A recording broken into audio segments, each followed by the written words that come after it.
Greetings, Jedi traders. David here of TradingFibs.com to bring you the daily trend and end of the week, week 45, day number 5. It is Friday, November 11th, 2016. A happy Veterans Day to all that have served in this country of ours. As always, please seek financial advisement when trading with your money, as these videos are for educational purposes only.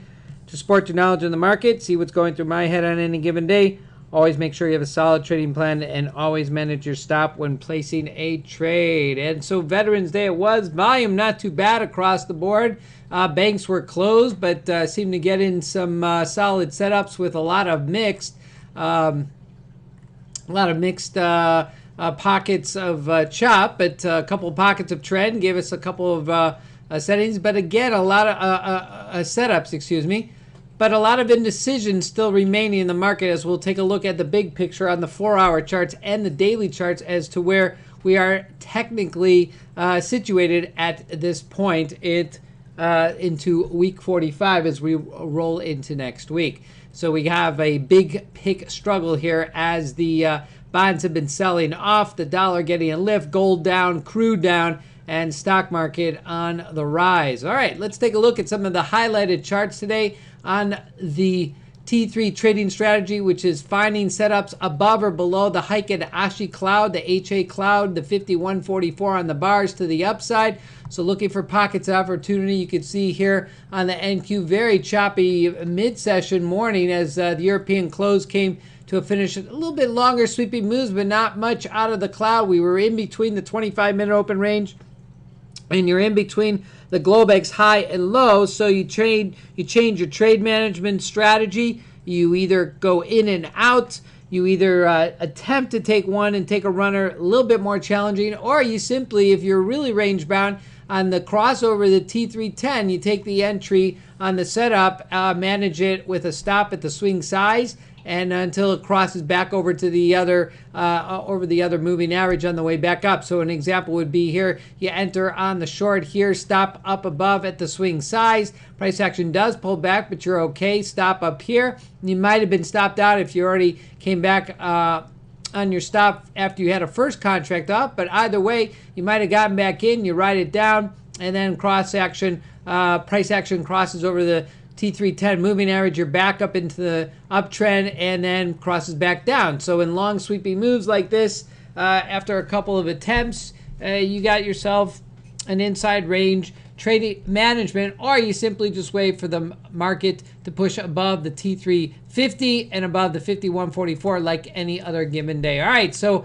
3 solid setups there on the NQ this morning. So what is it that can give you an extra tool there in the market when looking at trend as to where might price action turn? Well, that good old AD line that we talk about every day, the NISSNQ here on a 1-minute chart. There you can see, again, the first 30 minutes, price action stalls at the negative 25. You got this nice entry here. Price action stalls, bounces around, and then pulls back and really doesn't go any higher. So an opportunity to bail on the trade. All right, taking a look at some of the other setups again. NQ, another nice setup here towards the European close and pre-lunchtime move. Solid Heikin Ashi bars. Very nice trend to the upside, keeping you in. Hopefully not knocked out by a small wick there.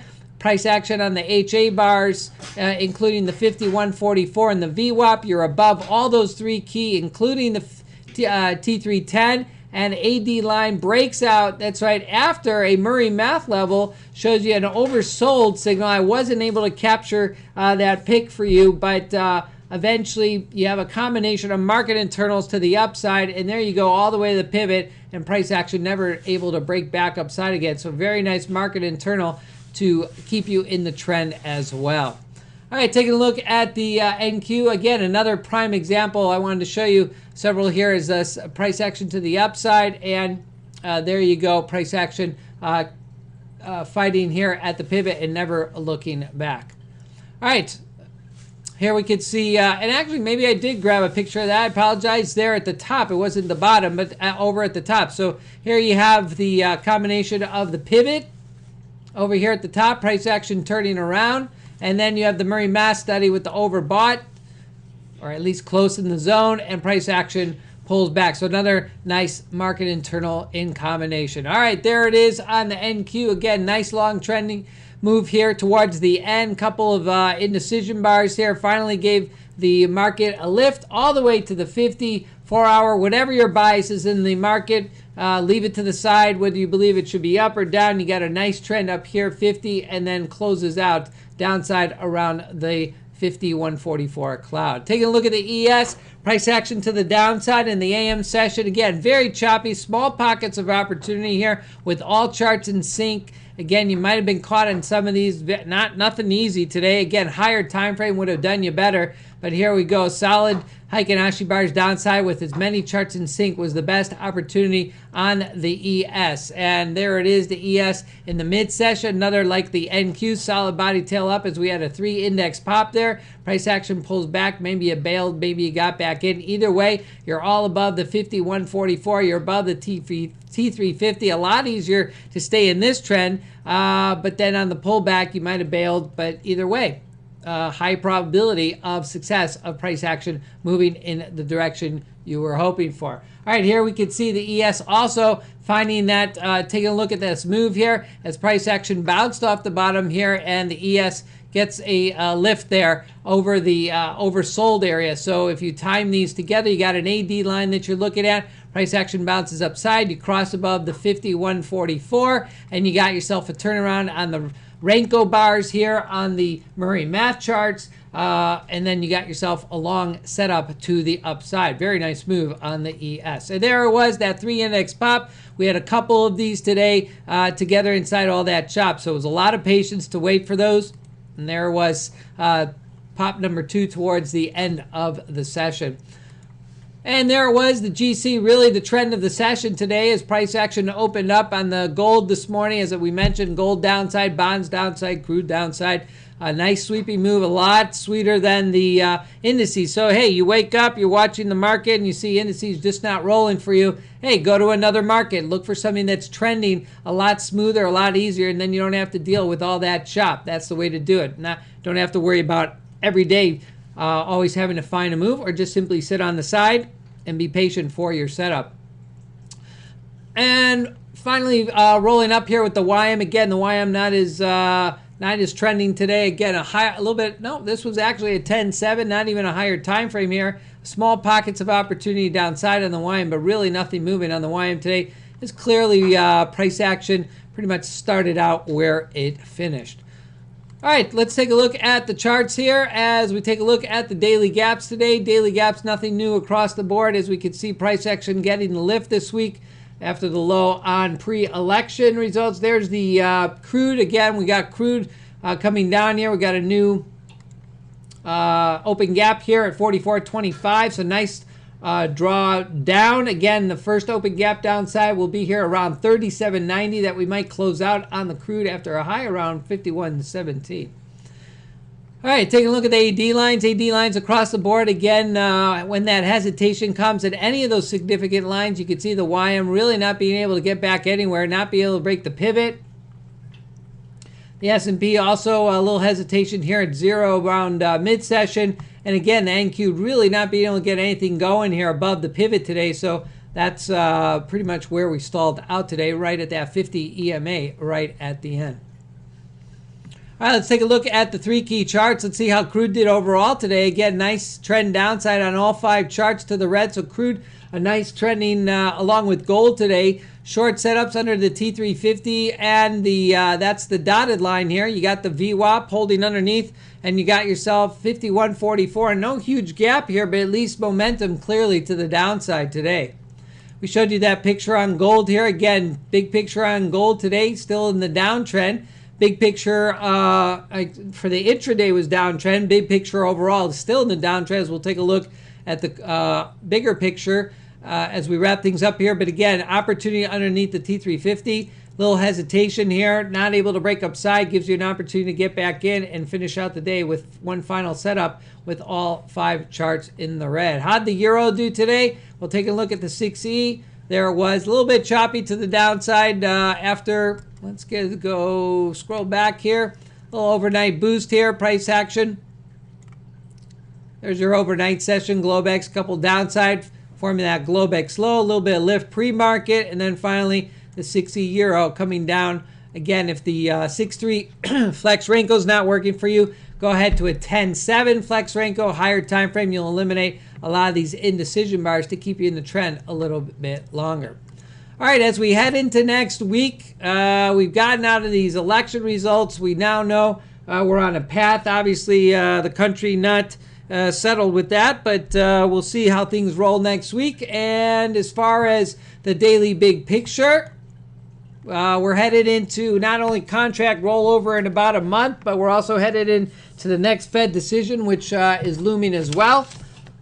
Taking a look at volume across the board today, pretty good, not bad for a quasi-holiday, Veterans Day here, but again, pretty much inside action of yesterday's couple days to the upside. What concerns me more is ES and YM to the upside, NQ struggling here, so the question is, does NQ bring the ES and YM downside, or do the ES and YM going to bring the NQ upside? So current trend on the NQ remains downside as the 50 is still below the 144, and we're holding. You can see the resistance of not only the Globex, but the regular trading hour session after a kick from 59.75 all the way upside. So a little bit of resistance here.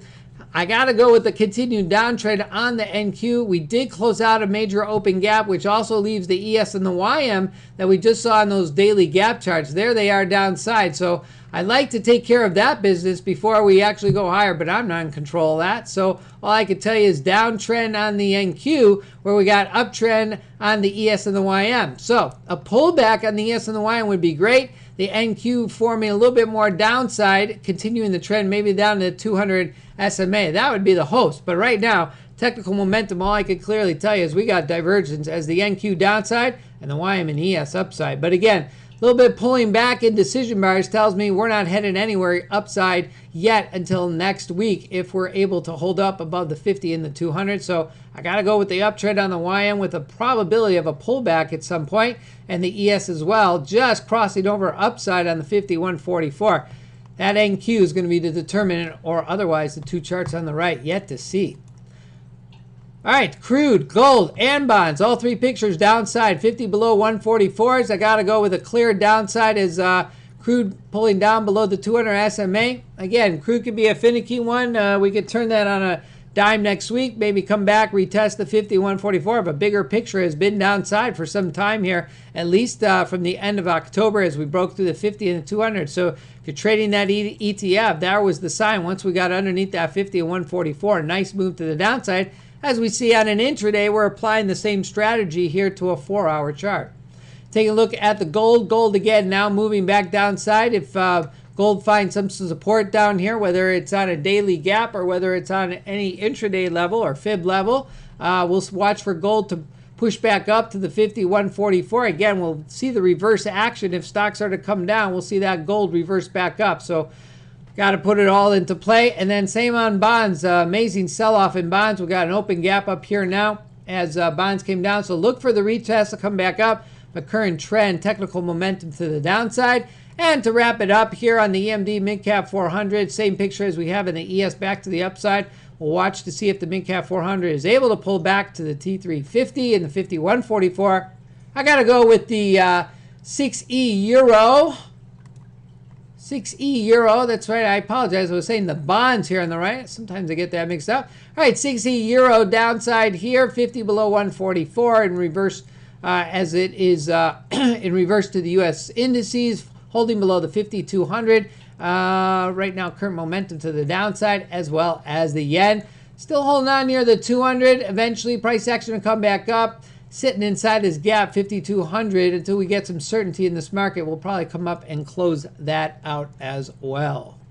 All right, there's our technical momentum for the markets as we stand rolling into next week. Current economic data, we got Fed speakers up next week, global events as well, which we'll post during the week, finishing off on Friday with another couple of big hitters here. As far as the schedule looks for, don't see Yellen on the speaker circuit. So again, we got your U.S. Regular releases of economic data on the Red Star events as we get closer to the next meeting, the Fed rate decision. All right, that concludes an insight into today's daily trend, November 11, 2016, and technical momentum of the indices and key futures markets. Feel free to stop by at tradingfibs.com or any of my social media outlets to obtain more information. My mantra of one simple strategy, any market, any chart, any time frame will keep you disciplined. You can find me every day on Twitter at Trading Fibs. And as always, I leave the crystal ball to the experts. I only watch what's in front of me and on my charts. And as always, leave your bias at the door when trading. For those of you that are interested in joining us in our community of like-minded traders seeking highest probability entries or setups, feel free to email me, David at tradingfibs.com. You may join us on any Thursday or Friday combo to view the live chart setups as they happen in the trading day. A perfect example this week as we saw price action. What a wonderful Thursday. And then today was just, where could it go? Where could it go? All right, guys, have yourselves a Blue Zone weekend. Make sure to check out my weekly recap as I will do over the weekend. I'll post that. You'll see that right above day 5 here as we roll in. And I must admit, I was off by a week. We're rolling into week 46 already. And to finish out the year. All right. Have yourselves a Blue Zone weekend wherever you may be. Good day, good night, and good trading to you. See you all next week.